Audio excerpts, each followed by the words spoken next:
아멘.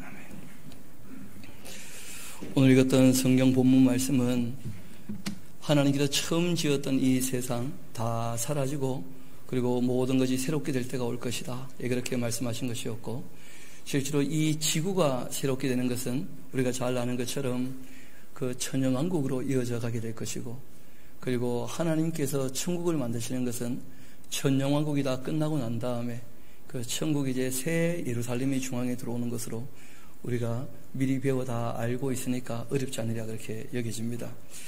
오늘 여러분들에게 일부러 그 페이퍼 2개를 나누어 드렸는데, 그 하나는 뭐냐면 오늘 그 신천지 홈페이지 들어갈 겁니다. 그래서 이것저것 이 사람들 이거 틀렸습니다, 저거 틀렸습니다. 틀린 거 말하려면 15년 동안 해도 모자라요.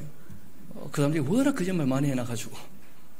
그래서 그 별로 의미가 없고, 지금 우리가 하려고 하는 것은 뭐냐면 이 신천지 홈페이지 함께 들어가서 같이 살펴봅시다. 진짜 맞는 말을 하고 있는지 그렇지 않은지. 그게 제일 쉽겠죠. 그래서 우리가 신천지 이럴 때마다 자기감이 듭니다. 진리의 성읍 아름다운 신천지 한번 봅시다. 제가 보니까 얼마 전에 성명서를 발표했어요. 우리 신천지는 옛날 일제강점기 때 교회처럼 나라를 배신하지 않는다 하면서, 배신 안 할 수밖에 없었던 이유가 1984년도에 시작됐습니다. 일제강점기 자기들 입도 안 했어요. 이 사람들 얘기하는 거 보면 참 의의가 없는 거죠. 신천지를 소개합니다. 먼저 약속의 성전 한번 봅시다. 죄송합니다. 크기가 좀 안 맞아서 어쩔 수가 없는데, 글을 봐도 되고 안 봐도 되고, 큰 문제는 없습니다. 신천지라고 하고 자기들이 얘기를 한 이유는 뭐냐면, 하나님께서 이 땅에 이루신다고 보는 거예요. 이 땅에. 그러니까 좀 전에 우리가 봤던 것처럼 이 땅이 없어진다고 보지 않습니다. 이 사람들은. 거기부터 문제예요. 신천, 신지. 어디서부터 시작되느냐? 과천, 자기들 신천지부터 시작된다는 거예요. 좀 이따 우리가 또 보게 될 거니까. 그래서 본인들이 다 만국을 소송시킬 거다 하고 이제 일하고 있는 것입니다. 그러니까 어떻게 보면 천년왕국에 대한 이해가 굉장히 잘못되었기 때문에 이런 마음을 갖고 있는 것이고, 실제로 이만희가 시작된 것은 아니고요. 유재열이라는 사람의 증거장막부터 시작이 되었습니다. 그런데 이 사람이 이제 실패한 것처럼 보였고, 그것을 이제 배도자로 몰아가지고 자기가 이제 진짜 신천지, 진짜 증거장막이 주인인 것처럼 그렇게 얘기를 하는 것인데, 증거장막이라는 건 성경에 있죠. 계시록에. 우리가 다 또 좀 이따 살펴보게 될 것입니다. 마크 설명까지는 별로 필요 없지 싶습니다. 얘네들은 이제 자기들이 12지파, 여러분, 그러니까 이스라엘 12지파가 있었죠. 그리고 난 다음에 자기들은 요한 계시록 보면 7장에 14만 4천 12지파 나오죠. 그 이외에 또 14장 가면 14만 4천 나오죠. 그 14장이 나오는 14만 4천으로 이루어진 12지파라고 보는 거예요. 그래서 그 12지파는 성전이 12기초석이 12사도 이름으로 되어 있잖아요. 예수님의 제자들 이름. 그래서 그 제자들 이름으로 12지파를 나눈 거예요. 그래서 구약지파하고는 자기들은 상관이 없다고 보는 겁니다. 그런데 잘 아시는 것처럼 요한계시록 14장이 나오는 14만 4천은 12지파로 안 나눠져 있습니다. 전혀. 자기들이 임의로 그렇게 주장하는 것 뿐이에요. 그래서 이 사람들은 이제 예수님의 그 사도, 제자들 12 이름으로 12지파가 나누어졌다, 그렇게 이제 보는 것인데, 12지파 또 한번 봅시다. 신천지 12지파. 이렇게 이제 야고보, 시몬, 마태, 바돌로메, 요한 이런 식으로 쭉. 부산은 야고보가 계십니다.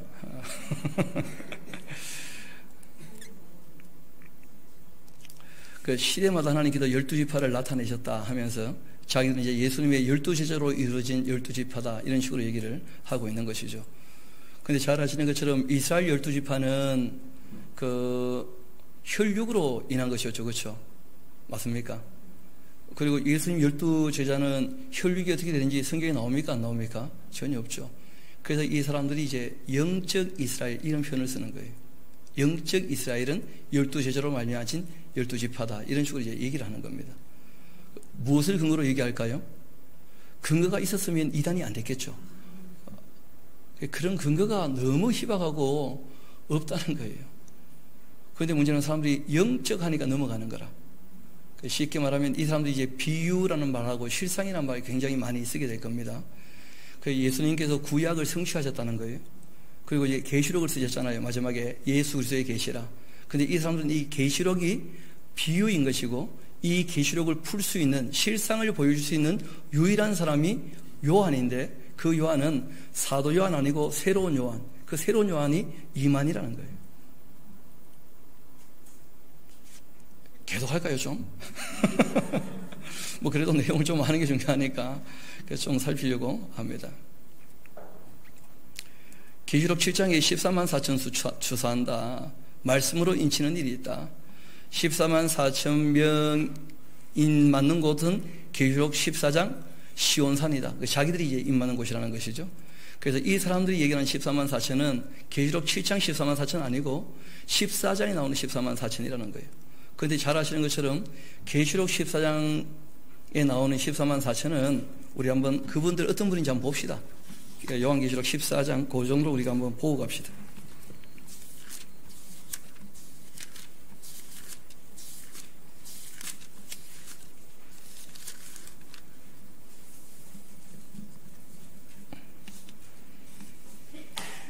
우리 4절 5절 같이 한번 볼까요? 이 사람들은 누구냐 하면 여자들과 더불어 더럽히지도 않았고 순결한 분입니다. 어린 양이 어디로 인도하든지 따라가는 자고 사람 가운데 속량함을 받아 참 익은 열매로 하나님과 어린 양에 속한 자일 뿐 아니라 5절 같이 한번 읽어볼까요? 시작. 그 입에 거짓말이 없고 흠없는 삶을 사셨던 분들입니다. 여러분, 입에 거짓말이 없는 거예요. 이 사람들은 전도부터가 거짓말로 합니다. 모략이라 그래가지고. 조금만 더 읽어봐도 충분히 그들 정체가 드러나지 않습니까?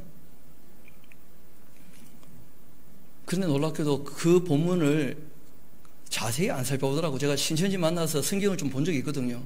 몇 구절만 표시되어 있고 깨끗합니다. 열심히 있는 사람들도 있을 수가 있겠죠. 근데 제가 밖에 좌판 버려놓고 만난 사람들 중에 성경을 열심히 읽었던 흔적이 있는 사람이 잘 없더라고요. 성경을 바르게 읽었다면 신천지 됐겠습니까? 자기들이 가르치는 그 방법들이 있습니다. 비유풀이라 그래서 1단계, 2단계, 3단계 이런 식으로 이제 보니까 그렇게 되어 있고 수료까지 다 하시고 졸업식까지 하시고 오신 분이 여기 앉아 계셔요. 그래서 제가 물어봤어요.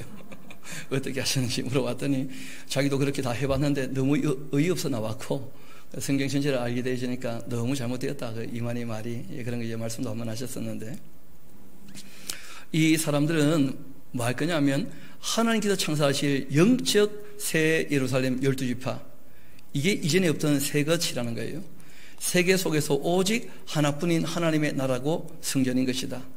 이 12지파 구약시대의 12지파의 이름과 함께 예수님 제자들의 이름으로 이루어져 있고 마지막 때 이 12지파에 속하지 않는 자 하나님 나라의 백성 아니라 하셨기에 어디 그렇게 되어 있습니까? 그래가지고 이제 신천지 12지파가 전 세계 신천지를 알리는 동시에 만국을 소생하기 위해서 지금 열심히 전도하고 있다는 거예요. 보호자 조직도 한번 봅시다. 어떤 식으로 조직이 이루어져 있는지. 하나님 나라가 이 땅에 이루어지는 것을 신천지로 보는 거죠.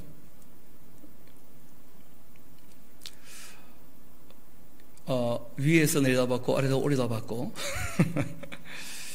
쭉 이렇게 내려와 있는데 여러분 그 한번 드렸던 이 쪽지 중에 신천지 보호자 조직이라고 되어 있는 그 있고 신천지 큰 것이 있죠.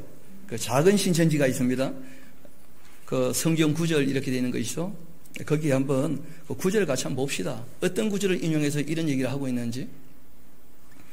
히브리서 8장 5절은 그들이 섬기는 것은 하늘에 있는 것의 모형과 그림자인데 모세가 장막을 지으려 할 때 시시한 심을 얻은 것 같으니 이르시되 삼가 모든 것을 산에서 내게 보이던 본 따라 지으라 하셨다는 거예요.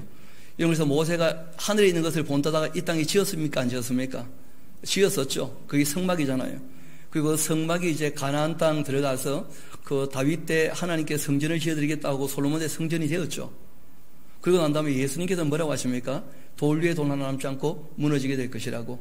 게다가 히브리서에서 얘기하는 이때 이 장막이라고 하는 것은 구약과 지금 비교하고 있죠. 예수님과 구약의 그 장막을. 그래서 9장 가서 결론을 내렸죠. 더 이상 이 장막에 대해서 말할 필요 있답니까? 없답니까? 우리 한번 히브리서 9장 같이 한번 가봅시다. 그 조금만 더 뒤에 읽어보면 다 나올 텐데요. 히브리서 9장 같이 한번 가봅시다.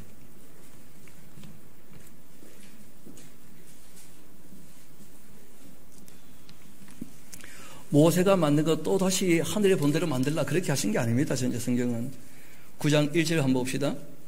첫 언약에도 섬기는 예법과 세상에 속한 성소가 있는데 예비한 첫 장막도 있고 그 안에 등잔대 상 진설병도 있고 이는 성소라 일컬었다. 또 둘째 비장 뒤에 있는 장막을 지동소라 일컬었는데 금향로와 사면금으로 산 언약궤도 있었고 그 안에 만나를 담은 금항아리 아론의 쌓는 지팡이에 언약의 돌판들이 있다. 그 위에 속죄소를 덮은 영광의 그룹들이 있는데 그 주셔놓으세요. 이것들에 관해 이제 낱낱이 말할 필요 있습니까? 없습니까? 그런데 이것 가지고 무슨 증거 장막을 또 만든다 그래요? 낱낱이 말할 필요 없다고 하지 않습니까? 그 이단이 왜 이단되느냐? 성경을 성실히 읽지 않기 때문에 이단됩니다. 한두 줄 가지고 자기한테 갖다 붙이는 거다. 그게 문제가 되는 겁니다. 그래서 여러분 꼭 기억합시다. 언제 어디서 누가 누구에게 무엇을 어떻게 왜 그 배경을 확실히 살피고 얘기를 해야지. 좀 이따 우리가 언약의 목사를 또 만나볼 겁니다. 이만희 씨를 여기 다 자기가 소개해놨으니까요. 이게 영계의 모습이라는데 요한복음 14장 3절 그거 적어놨죠. 그렇죠? 요한복음 잠깐만요. 어디 갔어? 위에부터 한번 죄송합니다. 완성 이전에 요한복음 5장 19절도 한번 봅시다. 그러므로 예수께서 그들에게 이르시되 내가 진실로 진실로 너희에게 이르노니 아들이 아버지께 하시는 것을 보지 않고는 아무것도 스스로 할 수 없다. 아버지께서 행하시는 것을 아들도 그와 같이 행한다.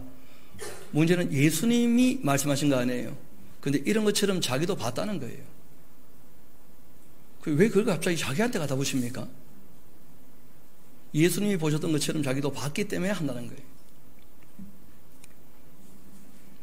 그 다음에 이제 계시록 4장에 우리가 하나님의 의전을 봤죠. 이 사람들은 어떻게 보느냐 하면 이 땅이 신천신지가 되어 있으면 하나님이 내려오신다는 거예요. 이 땅으로. 그 하나님 보좌가 이제 이 땅에 온다는 거예요. 거기에 자기들이 중심 인물이 된다는 것입니다. 성경 그렇게 전혀 얘기하고 있지 않죠. 다윗이 얘기하지 않습니까? 자기 아들 죽었을 때 뭐라고 합니까? 너는 나에게로 오지 못하겠지만 나는 너에게로 갈 것이다. 우리가 건너가는 거예요. 완전히. 그리고 때가 되면 주님께서 부활에 참여하게 하시는데 그 건너가게 되면 성경이 얘기하는 것은 이 정도죠. 그 사람이 죽었을 때 아브라함의 품 낙원에 그 영혼이 가 있는 사람이 있고 또 음부에 가 있는 사람이 있고 실제로는 홍수 전에 죽었던 사람들의 영혼은 조금 다르게 취급하죠. 필라케 또 옥이라고 또 있고 뭐 그러니까 죽음 이후의 세계를 우리가 잘 알지는 못해요. 그 확실한 것은 마지막 나팔 예수님께서 재림하실 때 제일 먼저 뭐부터 일어납니까? 낙원에 있는 사람들이 부활이 있다고 성경이 여러 군데 얘기하잖아요. 근데 문제는 그런 말씀들을 이 사람들은 비유라고 얘기하면서 엉뚱하게 또 다시 설명을 하는 거예요. 자기가 풀이한다면서.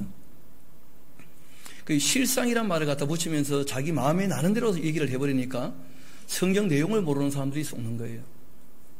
여러분 성경에는 기억하십시다. 비유를 얘기하시면 뒤에 반드시 설명이 나옵니다.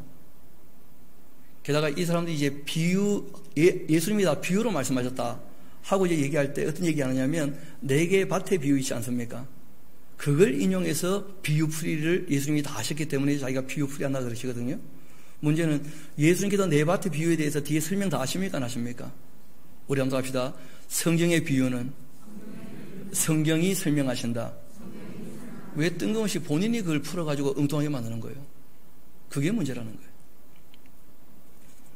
그래서 좀 이따가 그런지 안 그런지 한번 볼 거니까 그때 또 얘기를 하고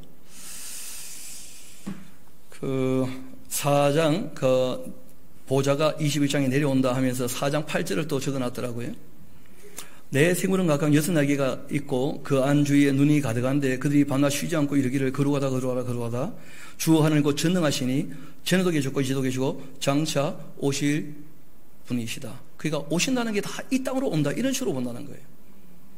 그 뭐 주님 하시는 것은 맞죠 예수님께서. 그런데 이것이 이 땅에 임하는 그 하나님의 나라 그런 개념하고는 전혀 다릅니다. 우리가 오늘 본문을 읽었던 것처럼 이 땅에 있던 것들은 다 어떻게 난다는 거예요? 다 날아간다는 거예요. 또 마태복음 19장 28절 봅시다. 이르되 어느 계명이 오니까 예수께서 이르시되 살인하지 말라, 간음하지 말라, 독실하지 말라, 거짓말하지 말라. 이거하고 이 완성된 그 하나님 보좌하고 무슨 관계가 있는지 아직도 모르겠어요, 제가. 혹시 졸업하신 분, 이게 무슨 말입니까, 대체? 홈페이지에 있는데, 이거. 자기들은 무슨 또 얘기를 할 거예요, 그렇죠? 여러분, 이 내용은 잘 아시죠? 부자인 청년이었어요. 관원이기도 하고. 내가 무엇을 하여야 영생을 얻겠습니까? 물어봤었다고. 그래서 예수님께서 계명을 지키라고 말씀하신 거예요. 그리고 난 다음에 마지막 한 가지를 남겨뒀다가 얘기하셨죠. 너 모든 거 다 버리고 나를 따를 수가 있겠느냐. 그렇게 말씀하신 거죠. 또 이어봅시다. 계시록 21장 17에서 22절까지는 우리가 지난 강좌할 때 다 읽어봤던 내용이고, 이런 본문은 차근차근 읽어보면 내용 다 알만한 것들입니다. 그렇지 않습니까? 그 다음에 영과 육과 혼 그 합일에 대한 얘기를 또 하고 있다는데, 우리 고린도전서 3장 16절 17절 같이 한번 볼까요? 너희는 너희가 하나님의 성전인 것과 하나님의 성령이 너희 안에 계시는 것 알지 못하냐? 누군지 하나님의 성전을 더럽히면 하나님께서 그 사람을 멸하실 거다. 하나님은 성전은 거룩하니 너희도 어떡하라고요? 그러니까 여러분, 하나님은 우리 안에 계십니까? 하늘에 계십니까? 무소부재하십니까? 그러니까 이 말씀의 내용은 뭐냐면, 하나님이 너희 안에만 계시니까 그런 뜻이 아니고, 하나님께서 너희와 지금 함께 하시니까, 성령께서 오셨으니까 너희들의 삶을 어떻게 하라는 거예요? 결론이 나오잖아요. 더럽게 하지 말고 깨끗하게 하라고. 너희 몸도 하나님의 성전일 텐데 말이야. 깨끗하게 살아야지. 그렇게 말씀하시는 내용이지 않습니까? 그런데 이 땅에 임하는 그 하나님의 나라, 하나님의 성전이 여기에 세워진다. 이 땅에 완전한 것이 신천신지에 그거 아닌 거죠. 또 요한복음 14장 20절도 봅시다. 그날 내가 아버지 안에, 너희가 내 안에, 내가 너희 안에 있는 건 너희가 알리라. 그럼 어떻게 하면 그 안에 있을까요? 이걸 가지고 이제 영혼육 합일, 신과 인간의 합일, 이런 식으로 얘기를 하는 거예요. 우리가 알죠? 내 계명을 지키는 자가, 맞습니까?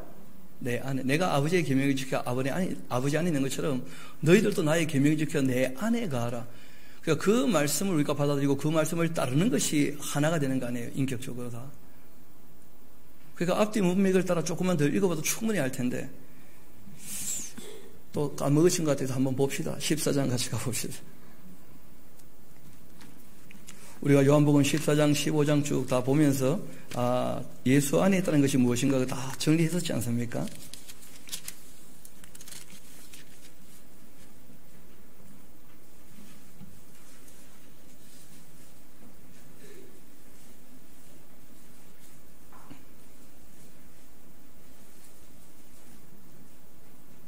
우리 15절부터 한번 볼까요? 10장, 요한복음 14장 15절. 너희가 나를 사랑하면 나의 계명을 지킬 거다. 내가 아버지께 구하겠으니 그가 또 다른 보혜사를 너희에게 주셔서 영원토록 너희와 함께 있게 하실 텐데, 그분은 진리의 영이시고 세상은 그를 능히 보지도 못하고 알지도 못함이라. 그러나 너희는 그를 아나니 그는 너희와 함께 가시며 또 너희 속에 계시겠습니다. 함께 하시고 안에 계시고 무소부지하신 분이셔요. 원래 이 파라클레이토스, 보혜사라고 하는 그 언어적인 뜻은 뭐냐면 곁에 있어 돕는 분, 이런 의미입니다. 원래 변호하시는 분, 그런 개념이에요. 내가 너희를 고아와 같이 버려두지 않고 너희에게로 올 것이다. 조금 있으면 세상이 다시 나를 보지 못할 것이로되 너희는 나를 보리니 이는 내가 살아있고 너희도 살아있겠습니다. 그날 내가 아버지 안에, 너희가 내 안에, 내가 너희 안에 있는 것 너희가 알리라. 21절 같이 한번 읽어볼까요? 시작. 나의 계명을 지키는 자라야 나를 사랑하는 자니 나를 사랑하는 자는 내 아버지께 사랑을 받을 것이고 나도 그를 사랑하여 그에게 나를 나타내리라. 그리고 쭉 더 읽어보면 계명을 지킨다.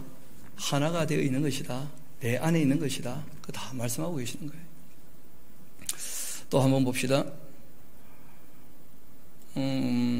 그래서 이분이 뭐라고 하느냐 하면, 그 예수님 12제자가 있었던 것처럼 본인이 12지파 장을 이제 세운 겁니다, 본인이. 그리고 이제 하나님 보좌에 24분의 장로님이 있으니까 그 24분의 그 장로를 세우고, 그래서 이제 이 24분의 장로가 그 행정을 감당한다고 하는데요. 또 하나님 보좌에 그 7명이 있지 않습니까? 그 본인들이 그래서 이제 7명 또 따로 세웠던 모양이더라고 보니까. 신천지 뭐 간단한 역사는 뭐 이런 것이죠. 자기들이 지금 얘기하는 것처럼 어디서부터 시작됩니까?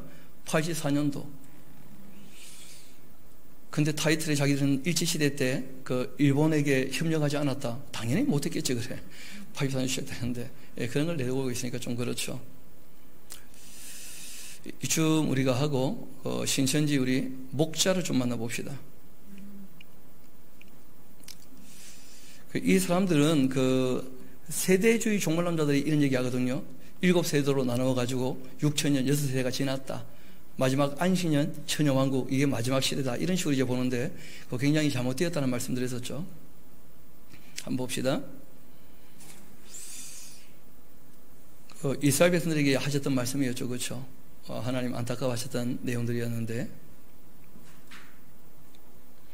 아담 시대가 있었다는 거예요. 아담 시대. 여러분 이걸 따라합시다. 벼멸구. 벼멸구, 이거 곤충 말고, 벼가 아니구나. 배멸구. 우리 한번 합시다. 배멸구. 제가 벼멸구라고 그랬죠. 외우기 쉬우라고. 그러니까 이 사람들은 끊임없이 뭘 얘기하느냐면, 배도가 있었고 멸망이 있었고, 그리고 이제 새로운 구원자가 나타난다는 거예요.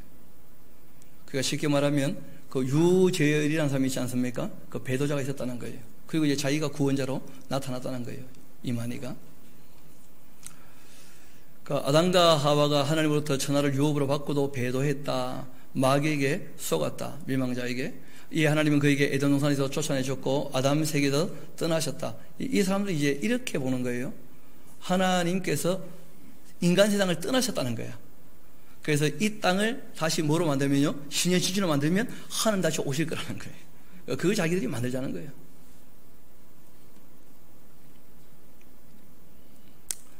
또 한번 봅시다. 노아 시대에도 뭐가 있어요? 벼가 아니죠. 배가 아니고 벼멸구. 벼멸구, 벼멸구. 그래요. 배도와 멸망과 새로운 구원자. 이런 얘기도 이제 끊임없이 하는 거예요. 육적 이스라엘도 마찬가지였다. 그리고 구원자로 예수님 모셨다. 뭐 그런 것이겠죠. 그리고 이제 영적 이스라엘 시대. 예수님 재림에 대한 신약의 예언, 이걸 이제 본인이 성취한다는 거예요. 본인이. 구약 선지자에게 약속하신 대로 오신 예수님은 새로운 일을 이루셨다. 곧 하나님의 실현한 자들, 하나님의 백성으로 삼으셨다. 이것이 예수님으로 비롯된 예수교회가 영적 이스라엘의 시작이었다. 예수님은 이 구약의 예언대로 오셨는데 자기 밭에 좋은 씨를 뿌리셨고 뱀 바리새인은 그 밭에 가라지를 덧뿌렸다. 예수님은 주소대에 있을 것을 약속하셨고 그 좋은 씨로 된 알곡을 주살구로 말씀하셨다. 마태복음 14장에 나오는 이 네 가지 밭의 비유를 지금 교회의 현실과 빗대어서 자기가 실상을 드러냈다는 거예요. 여러분, 네 가지 밭의 비유는 단순합니다. 사람 마음밭이 네 가지 종류더라는 거야. 길가 같고 돌짝밭 같고 가지덤불 같더라고. 옥토만 뭐가 있다는 거예요? 열매가. 이걸 지금 교회에 빗대어 말씀하신 게 전혀 아니거든요. 그 당시 사람들에게 말씀하신 거 아니에요. 그 당시 사람들에게. 근데 알고 보니까 그 내용이 보편적이기 때문에 지금 우리도 그 마음밭을 읽어야 된다. 그런 교훈을 우리가 얻고 있지 않습니까? 이걸 지금 교회 시대에 비추어 가지고 그렇게 이제 해석을 하는 거예요. 초림 예수님 이후 2000년간 계속되어 온 이 영적 이스라엘, 신약의 예언대로 종말을 맞이했다. 배도자고 있었고 멸망했고 이제 새로운 시작이 됐다는 거예요. 자기들이. 마태복음 24장 14절에 이 천국 복음이 만민에게 증거되기 위해 온 세상에 전파되리 그제야 그초리라. 그거 한 것은 영적 이스라엘 두고 하셨던 예언의 말씀이다. 예수님께서 이것만 말씀하신 게 아니죠. 내가 말세에 믿음을 보겠느냐. 맞습니까? 그러니까 더 이상 복음이 확장되지 않은 것을 이렇게 말씀하신 것이지. 좀 더 봅시다. 예언을 본 바 마태복음 24장과 같이 먼저 성전이 대적에 무너지고 해달 별이 어두워지고 떨어질 때 바로 이것은 상징이고 실상은 뭐냐면 선민의 배도와 부패를 이렇게 해와 달과 별이 떨어지는 것으로 얘기했다는 거예요. 우리가 계시록 봤잖아요.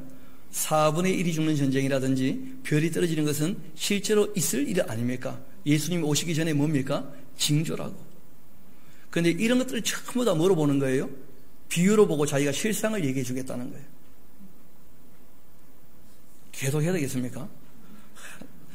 이 말을 하면서 참 의의가 없어서 제가 언제까지 이 거짓말을 계속 이렇게 얘기하고 또 잡아줘야 되는지.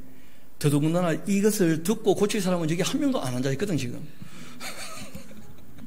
그래가지고 고민 중에 있긴 합니다만은 그래도 또 이게 녹화되어서 나갈 거니까 한번 들어볼 만한 사람은 또 들어보지 않겠나 싶어서 일부러 좀 이렇게 차근차근 읽어 드립니다. 거룩한 곳, 즉 하나님의 성전의 멸망자인 이방 바벨론 목자, 이거 지금 기성교회 목사들이라는 거예요. 그리고 하늘 장막 성민이 바벨론 목자의 표를 받고는 경비하는 일이 있기도 하다는 거예요. 그리고는 이제 계시록 10장 18장에 본바 바벨론 목자의 음행의 진노의 포주를 인해 만국이 결국은 다 무너진다. 이것이 영적 이스라엘 세계의 배도와 멸망이고, 이 일이 있고 난 다음에 누가 나타나요? 참 목자. 이 목자가 누구냐면 아시겠죠? 이제 분위기 파악되죠? 바로 이게 이만이라는 거예요. 선택과 심판과 구원이 있게 되고 하나님의 새 나라, 이게 신천지죠. 뭐. 이게 창조된다. 이렇게 기록되어 있다고 자기들은 주장하는 거예요. 이게 다 예언이 그것을 자기가 그렇게 풀었다는 거예요, 지금.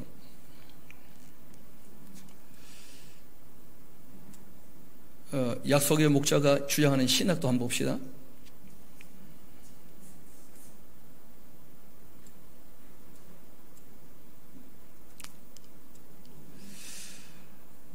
그 무료 성경센터, 시온 기독교 선교센터 얘기죠, 그렇죠?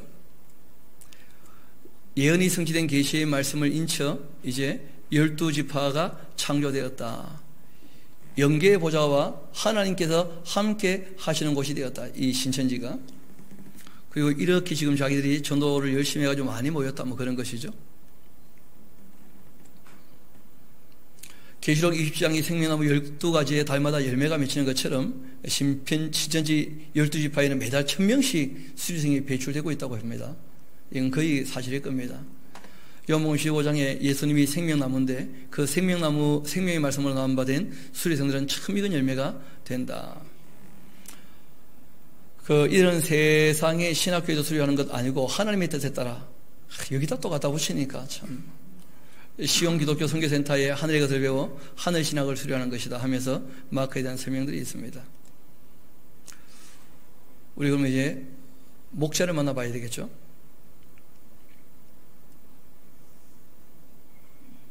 어디 갔어?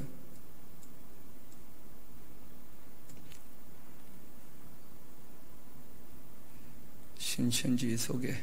대언의 사자를 만나야 되는구나.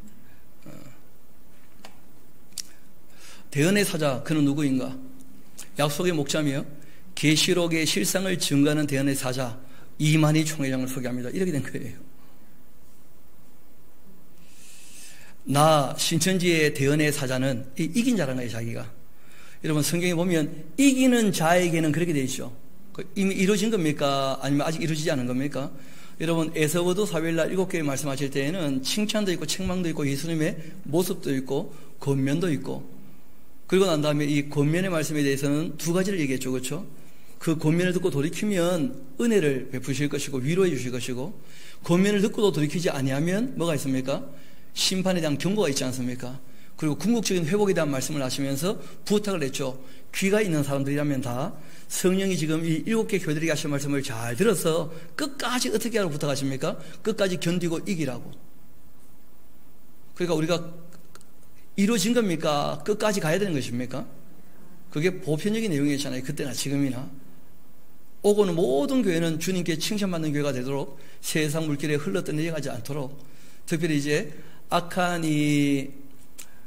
이단이나 아니면 발람의 교훈을 따르는, 이세벨의 교훈을 따르는, 니골라당의 교훈을 따르는 그 우상 제물을 함께 먹는 종교 혼합주의, 이런 데 빠지지 못하도록 말도록 그렇게 부탁하지 않습니까? 그걸 끝까지 어떻게 하라고 부탁하신 거예요? 견디고 이겨야 한다고. 근데 이분은 자기가 이긴 자랍니다, 자기가. 스스로 온 것 아니다. 하기야 뭐 저도 스스로 안 왔습니다. 그렇죠? 다 아빠 엄마가 사랑해가지고 태어난 것이 뭐 스스로 온 사람이 누가 있습니까? 예수님 이름으로 교회들에게 보냄을 받고 왔다는 거예요. 자기가 이제 그 사자인데 새 언약의 사자고 그 자기를 일컬어 새로운 요한이라 그렇게 얘기한다 그래요. 왜냐하면 요한계시록이 기록되어 있지 않습니까? 요한계시록에 나오는 사자, 그 언약의 사자, 대언의 사자가 자기라는 거예요. 그러니까 사도 요한은 요한대로 있고 자기는 어떤 요한이라는 거예요? 영적인 세계에 대한 이 모든 실상을 자기가 봤기 때문에 기록된 글을 이제 자기가 본대로 다시 실상을 보여주겠다는 거예요. 우리가 요한복음 16장에도 봤죠. 성령님은 스스로 무슨 말씀 하십니까? 안 하십니까? 다 기록해 놓으셨는데 뭘 또 보고 와서 떠들어요. 그러니까 다 그런 데 문제가 있는 거예요. 자기만 뭘 봤다는 거예요. 자기만. 여러분, 진리는 세 가지를 꼭 기억하셔야 됩니다. 우리 한번 갑시다. 모든 진리는 역사적인 배경이 확실해야 한다. 그러니까 진리는 역사적이어야 돼요. 창조부터, 실제로는 하나님의 택하신가 예정부터 그 지금까지 다 이야기가 이어지는 뭐가 있어야 되는 거예요? 역사가. 역사가 없이 뿌리도 없이 갑자기 툭 튀어나왔다. 갑툭튀. 이거 전부 가짜라는 거예요. 갑자기 툭 튀어나왔어요. 그러니까 전부 이단이지 그래. 여태까지 뭐 하다가 지금 옳다고 주장하는 거예요. 1984년부터 튀어나온 것들은 확실히 가짜예요. 역사성이 전혀 없잖아요. 두 번째, 여러분, 이 진리라고 하는 것은 윤리적이어야 돼요. 윤리. 왜냐하면 사람에게 하나님께서 부여하신 그 형상이 인격과 그리고 이제 양심인데, 양심을 어그러뜨리면서 자기들의 어떤 성공이나 성취를 위해 가지고 비인격적으로 일을 한다. 속이면서도 무슨 특별한 능력이 나타난 것처럼 일을 하고 있다. 아니, 우리가 봤잖아요. 14장에 나오는 14만 4천은 입으로 거짓말을 해야 하네요. 입으로. 그렇지 않았던 분들이 14만 4천이 있다고 하신 것이거든요. 이분들은 낙원에 있다가 부활을 해가지고 그 7장에 인침받은 사람들 그 함께 예수님과 함께 데리러 오시는 분들이에요. 영접하려고. 그렇게 오시는 분들인데 그분들에 대해서 소개할 때 정말 하나님을 섬기고 여자로 말미암아 더럽히지 않은 단 한 번도 그러니까 이 세상보다는 늘 하나님만 생각하며 살았던 죄를 짓지 않았던 죄 아래 태어나서 죽을 수밖에 없었지만 죄를 짓지 않았던 그런 분들이 계셨다는 거예요. 14만 4천이나. 입에 거짓말 한 번 안 하시고 사신 분 계셨다는 거예요. 놀랍지 않습니까? 그런데 뭐 거짓말을 반복되시 하면서 자기들이 그 14만 4천이다. 그게 말이 되겠습니까? 그게?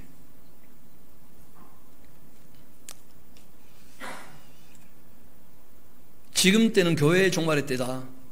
그러니까 교회가 이제 배도자가 생겨서 뭐 한다는 거예요? 멸망하기 때문에 새로운 구원자 누가 왔다는 거예요? 자기가 왔다는 거예요. 배멸구.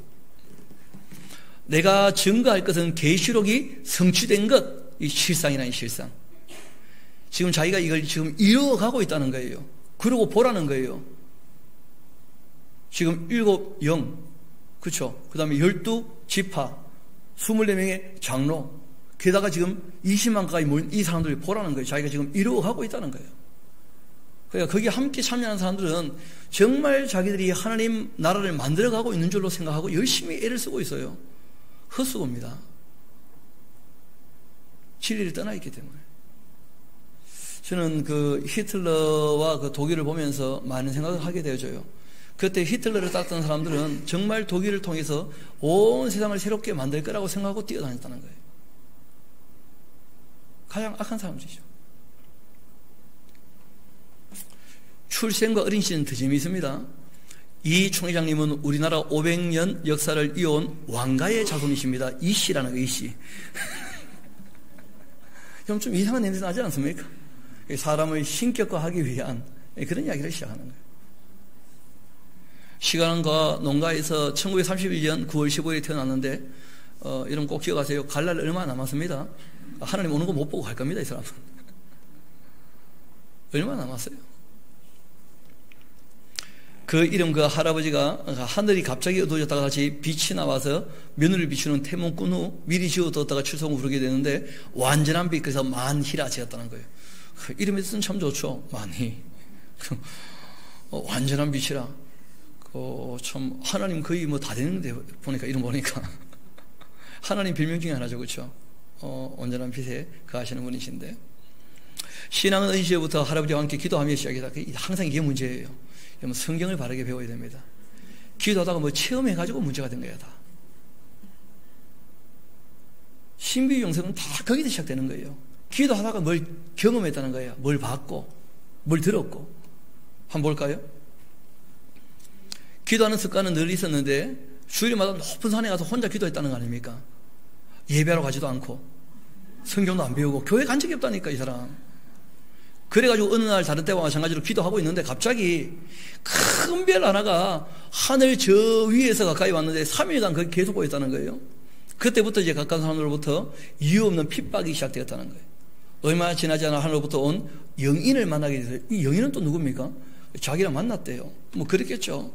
그리고 상상에서 그 영인에게 충성을 맹세하는 혈서를 썼는데 제가 봤을 때는 귀신입니다. 확실하게. 이 사람은 악령에게 사로잡힌 사람이에요. 이 사람은 자기가 지금 잘못하고 있다는 것을 인식을 안 하고 있습니다. 못하고 있고. 자기는 정말 성실하게 일하고 있다고 생각할 겁니다, 아마. 영인을 만나셨답니다. 그리고는 교회 신앙을 하는 목사들의 피역을 받다는 거예요. 목사 싫어할 만하겠죠, 그죠? 핍박을 받고 목사의 피역을 받고 성도의 충성 노력도 보고 기도도 들었고, 그러니까 그 충성을 자기한테 바치도록 많은 계획을 세웠을 거예요, 이 사람이. 그리고는 신앙의 모진 풍파도 겪었고 무일푼 거진세가 되어보기도 했고, 그때마다 피로 맺은 언약을 생각하면서 마음을 다잡았다는 거예요. 왜냐하면 자기가 하나님께 피로 맹세를 했다는 거예요. 혈설해 가지고 거의 뭐 무협지 수준이죠, 그렇죠? 재미는 있죠. 저는 뭐 사실일 거라고 봅니다. 진짜 뭘 만났을 거예요. 하나님일 수 없습니다. 하나님은 우리에게 말씀을 통하여 특별히 계시하셨다는 거예요. 특별 계시. 그리고 성령께서 직접 무슨 말씀을 하거나 그러지 않으십니다. 1000명을 위해 장막성전으로, 신앙촌에서 신앙생활하던 그는 하늘로부터 장막성전으로 가라. 이게 이제 유재열의 장막성전이었어요. 음성을 듣고는 과천 장막성전으로 가서 거기서 몇 년간 역군으로 봉사하다가 성령으로 시작했던 장막성전이 부패하는 걸 봤다는 거예요. 그걸 지적했다가 오히려 해라는 무리가 있어 고향으로 다시 쫓겨났다가 7년 새마을 운동도 하면서 이렇게 지내다가 그에게 또다시 찾아온 그 천인, 영인, 그가 나온 장막성전으로 다시 가서 회개하라는 편지를 보낼 것을 지시했고 다시 돌아와. 그러니까 어떤 영에게 지금 끌려 일하는 사람이에요, 이 사람은. 그런데 확실한 것은 진리의 영, 성령님은 아니시라는 거예요. 거짓의 영은 어떤 영일까요? 그 악령이에요, 악령. 뻔하지 않습니까?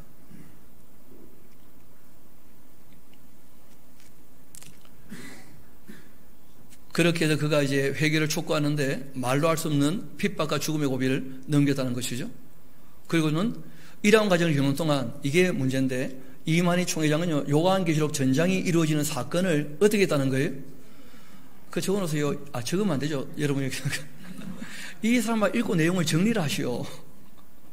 그게 뭘 체험해서 문제라, 항상. 요한이 다 전달해 줬는데, 그래서 계시가 정리가 됐는데 자기가 새로운 무슨 체험을 했다는 거예요.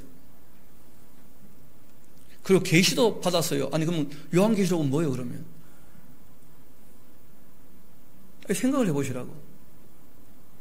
그러니까 아예 내용을 조금만 살피 읽어봐도 그 문구 안에서 성경을 딱 무시하게 생겨먹었다고. 자기가 딴 계시를 받아왔다는 거 아니에요, 지금. 그리고 상상을 초월하는 일, 이 신비 현상 때문에 문제라. 우리 한번 한 군데만 같이 가봅시다. 어디로 가느냐 하면 데살로니가 후서 2장 같이 안 가봐요. 두 군데를 봐야겠네요, 그렇죠? 데살로니가 후서 2장 같이 안 가봐요.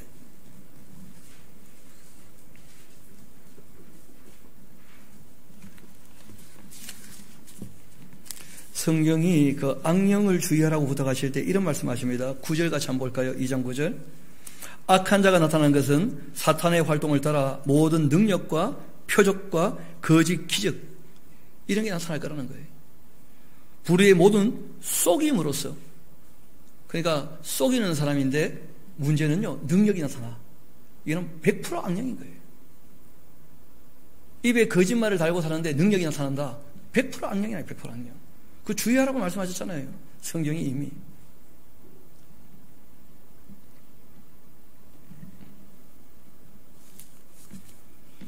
이유가 있습니다.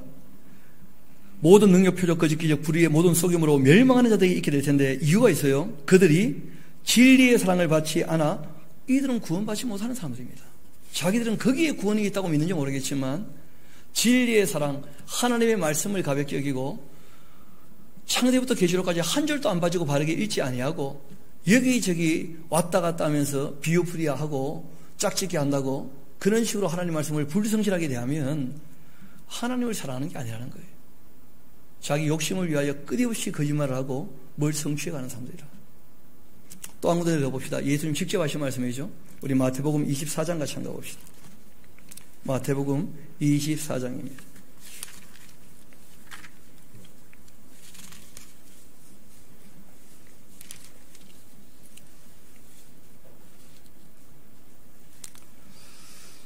예수님께서 사람의 미혹을 주의해야 한다 하시면서 23절부터 한번 볼까요? 24장 23절. 그때 사람이 너희에게 말하되 보라 그리스도가 여기 있다 혹은 저기 있다 구원자가 여기 있다 저기 있다 그렇게 떠들거라는 거예요. 그런데 그런 걸 어떻게 하지 말라고요? 그러니까 우리에게만 구원이 있다 100% 가짜입니다. 그런 것들 다. 신천지가 지금 그러고 있잖아요. 자기들에게만 구원이 있다는 거예요. 예수님 다 이런 거 주의하라고 미리 말씀했지 않습니까?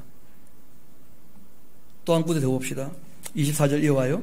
거짓 그리스도들, 거짓 선지자들이 일어나 큰 표적 기사를 보여준다는 거예요. 뭘 봐서 문제가 돼. 인격적으로 알아듣지 못하고. 택하신 자들까지도 뭐 할 거라고요? 그 지금 그래서 의외로 교회가요, 많은 미혹을 받는 것 같습니다. 지금 이 신현지에게. 주의해야 됩니다.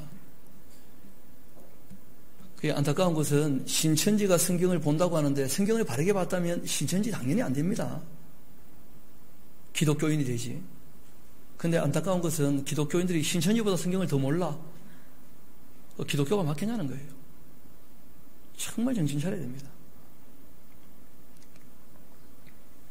예수님께서 말씀하셨죠. 보라 내가 미리 마련했다. 이게 다 있을 거니까. 그 예수님 말씀은 100% 오라요. 말씀 그대로 지금 다 나타나고 있지 않습니까? 이어봅시다. 이 이만희 총회장은 요한계시록 전장에 이루어지는 사건을 체험도 하고 계시도 받고 상상 초월하는 일들을 경험했는데 하늘의 계시로 자신이 교회들을 위해 성취된 계시록을 그러니까 기록된 계시록 말고 무슨 계시록요? 성취된 계시록을 받았다는 거야. 이걸 이제 성취해 간다는 거예요. 실상이라는 게 이게. 그러고는 자신이 그 대언의 사자임을 알게 되었다는 거예요. 이거 적어놓으세요. 착각이다 착각. 이 사람의 주장을 믿어주는 사람들 보면 어이가 없는 거예요. 제가 봤을 때. 몇 번이나 성경을 읽어도 부정할 수 없는 현실이 눈앞에 있더라 하면서. 여러분 성경에 이런 말씀이 있습니다. 성경을 아무리 부지런히 읽어도 자기 욕심 가지고 읽으면요 진리의 지식에 이룰 수 없다는 거예요. 뭐가 가려가지고요? 욕심이 가려서. 그가 받은 것 증거하지 않으면 성경이 약속한 하나님의 역사는 이루어지지 않는다. 말이 됩니까? 다시요. 자신이 받았던 것을요 자기가 전하지 않으면요 성경에 약속한 하나님의 역사는요 이루어지지 않는데 그게 하나님이 자기 도움을 받아야 돼. 말이 되는 거예요 안 되는 거예요? 계속할까요 그만할까요? 이걸수록 화가 나요. 그러니까 여러분 이 신천지 홈페이지에 가서 국어 실력만 있어도 가짜란 걸 다 확인할 수 있지 않습니까? 뭘 다 하겠어요?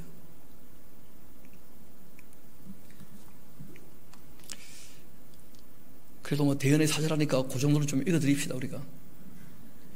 예수님께서 악인에게도 인격적으로 대하라 하셨으니까 그 정도까지는 우리가 한번 봅시다.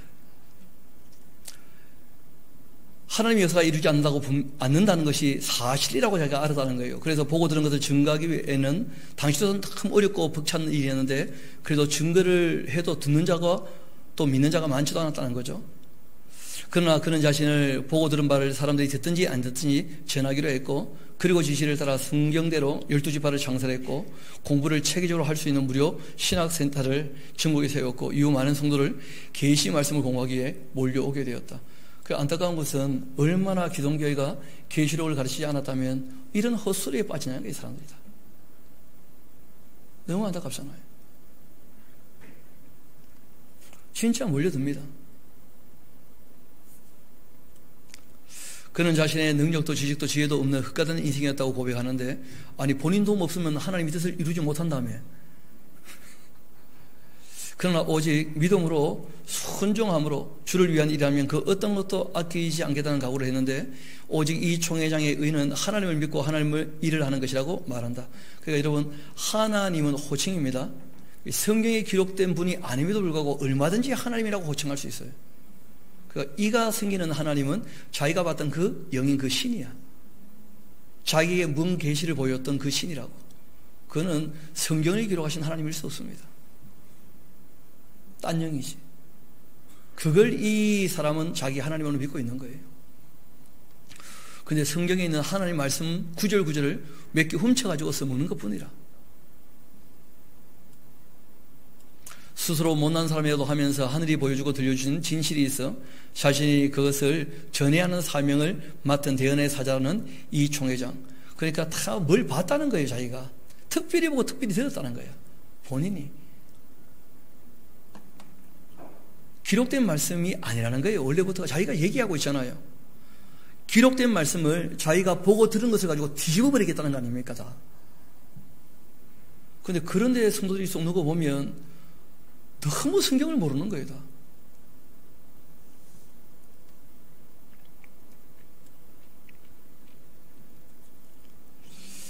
계시록 1장 2절과 같이 나는 하나님 말씀과 예수 그리스도의 증거 곧 내가 보고 들은 것 다 증거했다. 아니 본인이 요한입니까?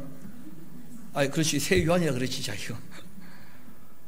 그러니 성경 인용도 다 그냥 자의적으로 갖다 붙인 거예요 자기한테.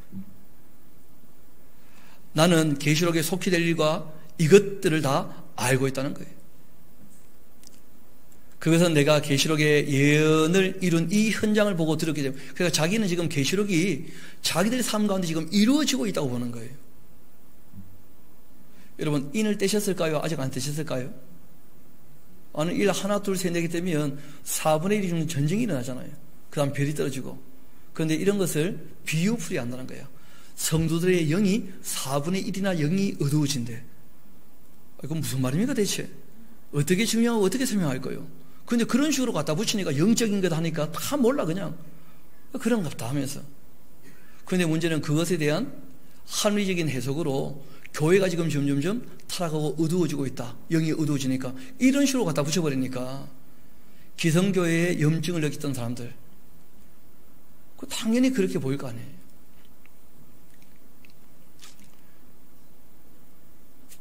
우리 궁금증만 이렇게 풀고 끝냅시다.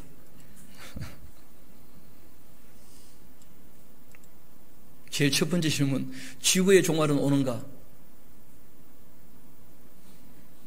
넘어가라.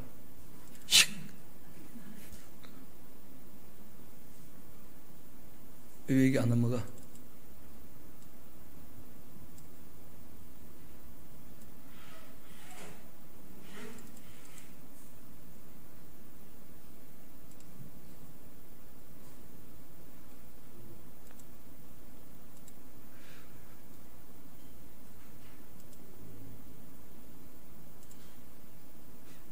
종말은 오는가?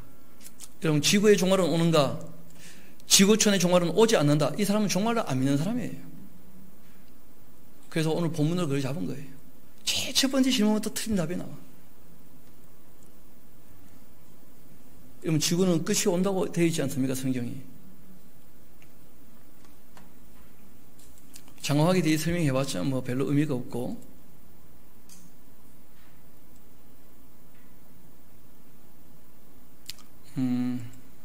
한두 개만 더 봅시다.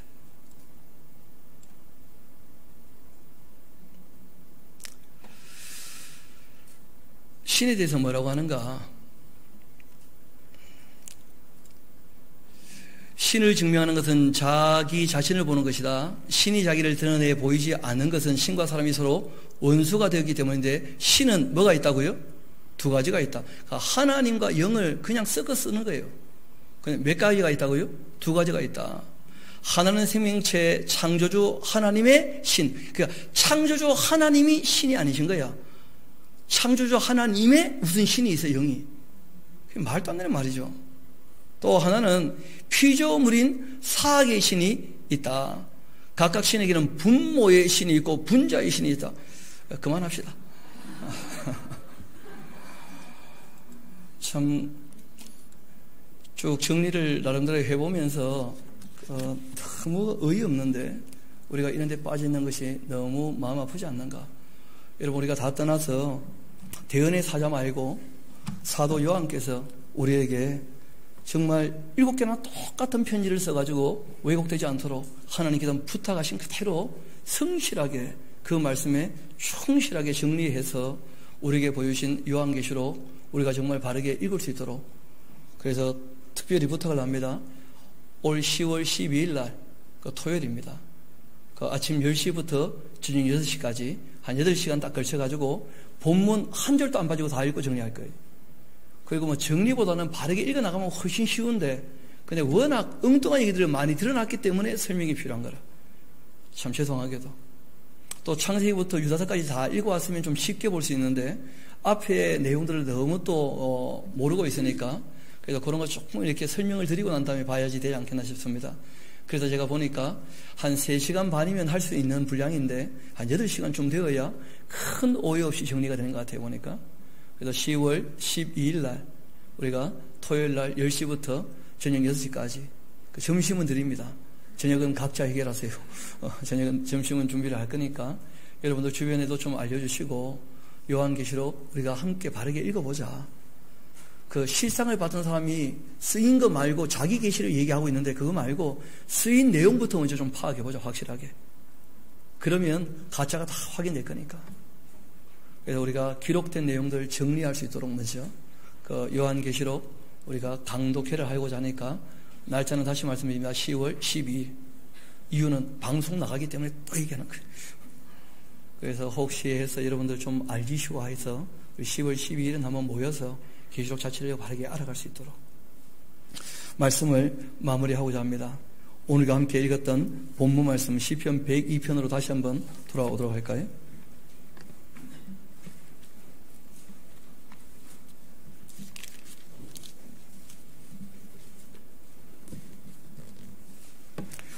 우리 25절 26절을 같이 한번 읽어봅시다. 시작. 주께서 옛적에 땅의 기초를 놓으셨사오며 하늘도 주의 손으로 지으신 바니이다. 천지는 없어지려니와 주는 영존하시겠고 그것들은 다 옷같이 낡으니 의복같이 바꾸시면 바뀌려니와 주는 한결같으시고 주의 연대는 무궁하리이다. 주의 종들의 자손은 항상 안전히 가할 것이고 주의 후손은 주 앞에 굳게 서리이다. 이 세상에 자신의 삶을 끌어붙여 놓으면 함께 망할 겁니다. 그래서 이 땅에 살았던 모든 삶을 가지고 평가하실 거니까 우리가 이 땅을 소중히 여기지만 영원을 바라보는 참된 영적인 안목이 있게 되기를 소망합니다. 우리 함께 기도하도록 하시겠습니다. 아버지 하나님, 거짓된 사람들이 떠드는 소리에 대하여 참된 것을 알지 못하여 흔들리거나 미혹되거나 어려움 당하는 것들을 우리가 경험하기도 하는데 주님께서 미리 말씀하시고 미혹되지 말라 말씀하셨다는 내용으로 저희들이 그 사람들의 미혹이 무엇인지를 다시 한번 확인하게 되어집니다. 또 주님께서 베드로에게 주님을 실제로 배신하고 떠나기도 했지만 그러나 너가 돌이키고 난 다음에 다른 사람들을 너가 일으켜야 되지 않겠는가 말씀하시며 끝까지 믿어주시는 모습도 보게 되었습니다. 주님 바라옵기는 저희들 주변에 주님의 뜻을 따른다고 여기저기 헤매고 있지만 진리를 만나지 못하는 사람들이 있는 줄로 압니다. 주님 만남의 복을 허락하시며 또 우리 안에 진리를 향한 열정도 더욱더 가지게 도와주옵시고 무엇보다 읽고 듣고 배운 말씀을 따라 주님의 뜻을 따라 이 땅에 살아가는 데 부족함이 없도록 정직하고 성실하며 착하고 충성된 삶을 사는 데 부족함이 없도록 인도하여 주옵소서. 모든 걸 다 주님께 의탁합니다. 감사드리며 우리 구주가 되시는 예수님 이름으로 기도합니다.